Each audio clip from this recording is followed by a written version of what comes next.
Hello guys, good morning. आज सकाळी 4:30 वाजता उठले होते, कारण आम्हाला जायचं होतं चांदवडला. त्यासाठी डबे घेऊन जायचं होतं तिथं, त्यामुळे लवकर स्वयंपाक करून घेतला. 6 वाजले होते आणि बरोबर आम्ही सगळे रेडी झालो होतो. प्रियांश पण रेडी झाला होता आणि आम्ही सगळे बरोबर 6 वाजता घरातून निघालो चांदवडला जाण्यासाठी.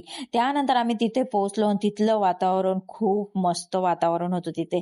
त्यानंतर प्रियांशला इथं खूप घाई झाली होती आणि हा होता तिथला एंट्री गेट. त्यानंतर मी पूजा वगैरे घेतली आणि सगळ्यांनी फ्रेश वगैरे होऊन हातपाय वगैरे धुवून घेतले. इथं थोडेसे फोटोशूट केले आणि मंदिराच्या आत जाण्यासाठी निघालो. मंदिरात सकाळी लवकर गेल्यामुळे फारशी गर्दी नव्हती, म्हणून आमचा लवकर नंबर लागला. त्यानंतर मंदिराच्या बाहेरच्या आवारात असं काहीतरी दृश्य होतं. हनुमानचं दर्शन घेतलं आणि देवीचं दर्शन घेऊन आम्ही आलो होतो सेल्फी पॉइंटला. तिथं थोडेसे फोटोशूट घेतले आणि प्रियांशने घेतली होती रिक्षा, म्हणून तो सगळ्यांना दाखवत होता. नवरात्र असल्यामुळे तिथं पाने लावले होते आणि आम्ही बायकांनी थोडीशी शॉपिंग केली आणि घरी येण्यासाठी निघालो.